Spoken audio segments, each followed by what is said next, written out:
Sobat Movie, dimanapun kalian berada, gimana kabarnya? Semoga kalian dalam keadaan baik-baik saja ya. Oke sobat, pada kesempatan kali ini saya akan merangkum sebuah film yang berjudul The Paramedic atau El Practicante. Film ini dirilis pada tahun 2010 yang menceritakan tentang laki-laki yang bekerja sebagai tim medis. Suatu ketika, ia mengalami kecelakaan yang mengakibatkan kakinya lumpuh. Dan ia harus menggunakan kursi roda kemana-mana. Sejak saat itu, hubungan asmaranya dengan kekasihnya sedikit merenggang, yang mengakibatkan laki-laki itu menyekap kekasihnya di dalam rumahnya.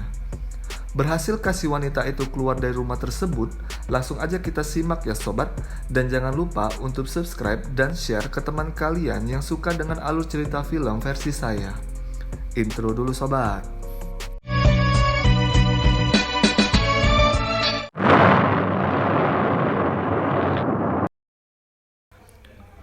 Film diawali dengan diperlihatkan seseorang yang telah mengalami kecelakaan. Kemudian, datanglah tokoh utama dalam film ini yang bernama Engel. Ia adalah seorang petugas paramedis di layanan ambulans. Dalam menjalankan tugasnya, Engel memiliki sifat jelek, yaitu suka mencuri barang dari orang yang mengalami kecelakaan. Malamnya, Engel dan kekasihnya bercocok tanam. Kekasihnya ini bernama Vane. Ia sedang mengambil kuliah jurusan dokter hewan di Universitas Muhammadiyah Palembang. Saat Engel bekerja, dia memiliki teman kerja yang bernama Ricardo.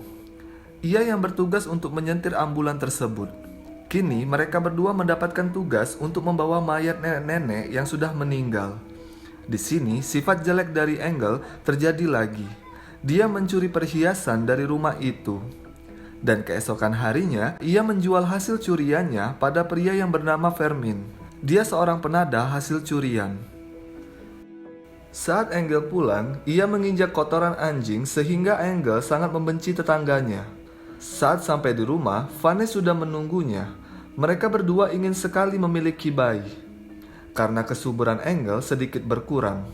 Di sini, Engel mencoba mengajak Vane untuk mantap-mantap lagi. Tetapi, karena Vane harus pergi kuliah, mereka tidak jadi untuk bermantap-mantap. Saat tengah malam, Engel tidak bisa tidur karena anjing tetangganya terus menggonggong tiap malam. Keesokan paginya, Engel memeriksakan kelaminnya kepada dokter. Karena ia sulit untuk mendapatkan anak, ternyata ia memiliki penyakit astenospermia, yaitu sperma lemah dan spermanya tidak bisa sampai ke rahim. Saat Engel pulang ke rumah dan bilang kepada Vane jika mereka harus lebih sering mencoba mantap-mantap. Engel mengajak Vane untuk liburan akhir pekan, tetapi Vane menolaknya karena minggu depan akan ada ujian dan Vane pun harus belajar. Saat Vane sedang mandi, Engel mengecek HP-nya Vane, rupanya ada chat dari seorang laki-laki yang bernama Roberto. Dan Engel pun cemburu.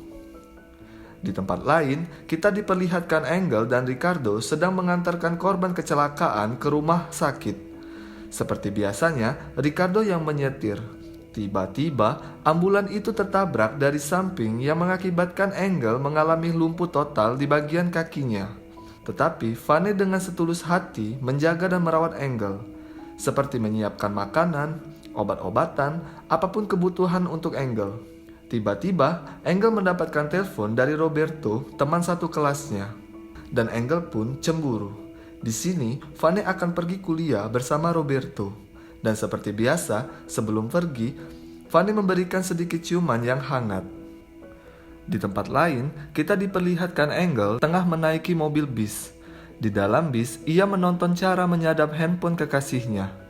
Karena Engel merasa cemburu terhadap Vane yang kian hari kian dekat dengan Roberto. Kemudian, Engel telah melakukan terapi untuk kesembuhan kakinya.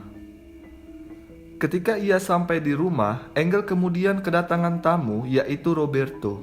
Roberto adalah teman bekerja Engel yang mengendarai mobil ambulans yang menyebabkan Engel lumpuh. Di sini, Engel marah besar dan menyuruh Roberto untuk pergi. Malam harinya, Vane akan pergi untuk mengerjakan tugas kelompok. Sebelum pergi, Engel menyuruh Vane untuk membeli es krim. Lalu, Engel kemudian memasang aplikasi penyadap di handphonenya Vane. Saat Vane sudah pergi, Engel memantau kegiatan Vane lewat laptopnya. Waktu terus berjalan, ketika pagi hari, Engel menjalani kehidupannya yang membosankan. Ia naik bus dan menjalankan terapi untuk kesembuhan kakinya. Singkat cerita, Engel dan Vane sedang makan malam. Kemudian, Vane bilang jika ia mendapatkan tawaran kerja di tempat baru. Di sini, Engel merasa tidak setuju jika Vane pindah kerja, karena Vane bisa seharian di luar rumah dan tidak bisa untuk mengurus Engel di rumah.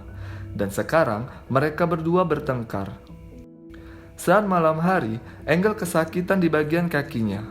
Engel dengan susah payah turun ke dapur untuk mengambil obat anti nyeri. Tetapi di sini Engel menyembunyikan obat anti nyerinya di bawah kasur untuk seolah-olah Vanella yang bersalah. Saat pagi harinya, ketika Vane pulang, Engel memarahinya dan berkata jika obat anti nyerinya tidak ada. Dan itu kesalahan yang dibuat oleh Vane. Vane pun kemudian membelikan lagi obat anti nyerinya di K24.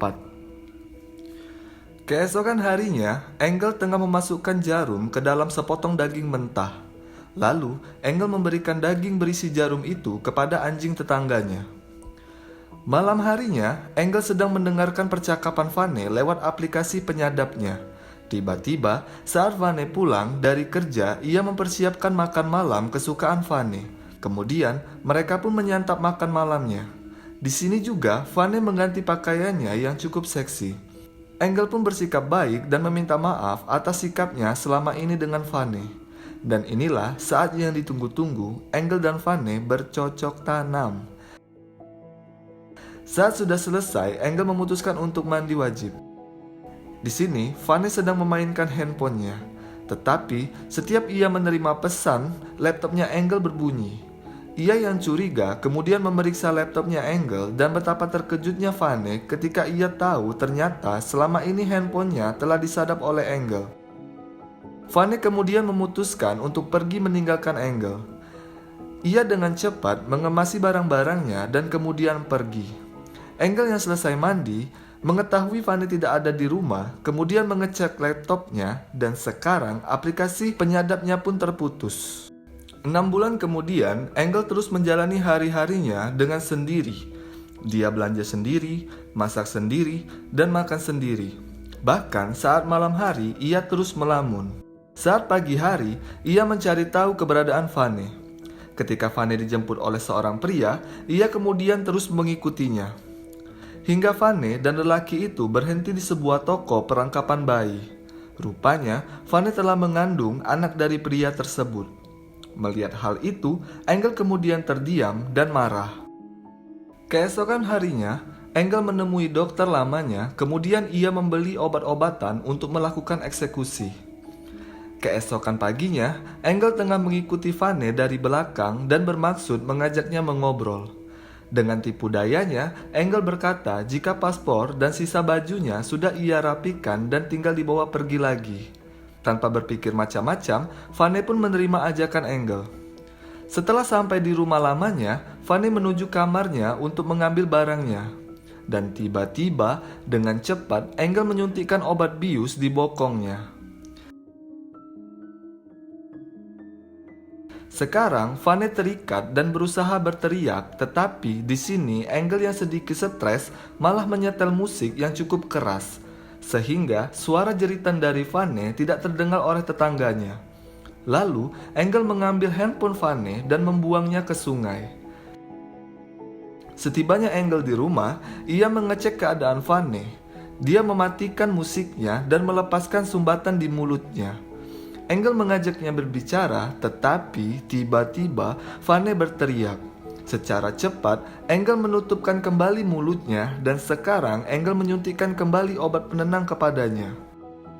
Saat mereka sedang tidur bersama, tiba-tiba tetangganya Engel mengetuk pintu. Ia komplain tentang musik yang ia setel semalaman dan mendengar suara teriakan. Di sini Engel mengaku dia membawa wanita panggilan dan akhirnya tetangganya itu pun percaya. Engel menjalani aktivitas seperti biasanya, yaitu naik bis, melakukan terapi, dan pulang. Saat di jalan, ia dicegat oleh pria yang bernama Ricardo.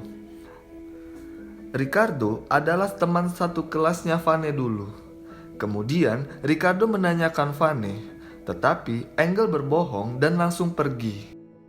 Saat berada di kamar, Vane terbangun dari tidurnya. Ia sekarang tidak lagi terikat, tetapi kakinya tidak bisa digerakkan.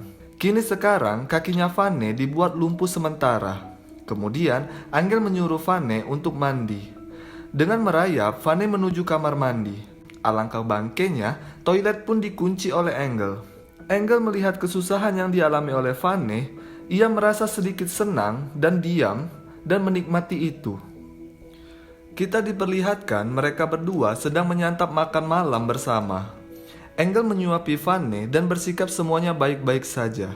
Tetapi tiba-tiba Vane kemudian memukul kepala Engel dengan botol minumannya. Dengan cepat, Engel kemudian menyuntikkan obat penenang lagi kepada Vane.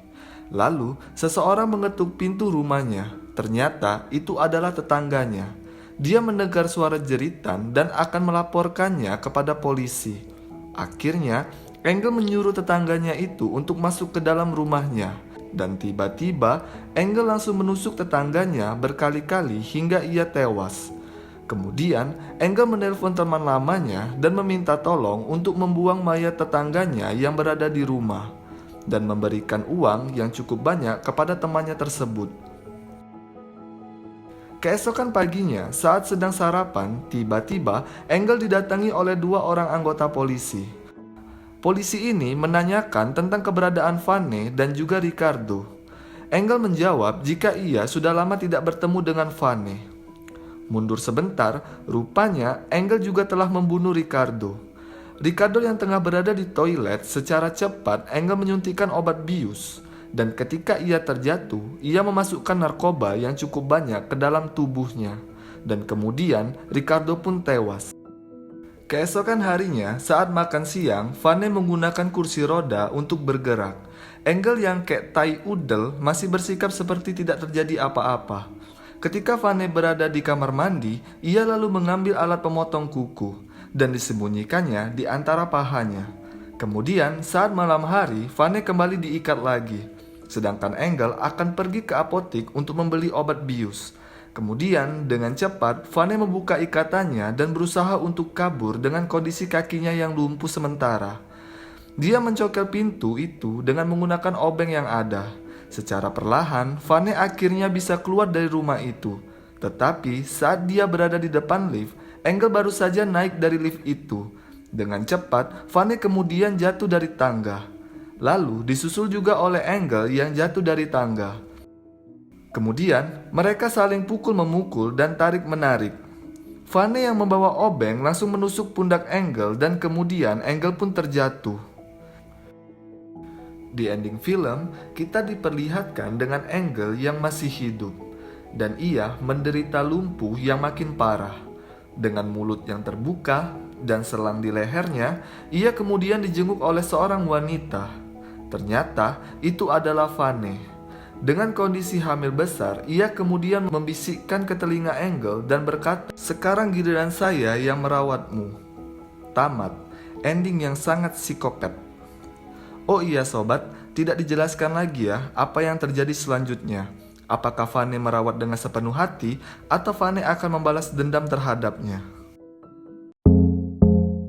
Sekian rangkuman film dari saya ya sobat, semoga kalian suka ya. Dan tak henti-hentinya saya mengatakan untuk like, subscribe, dan share jika kalian suka dengan alur cerita film dari saya. Sampai jumpa di lain hari ya sobat, dah.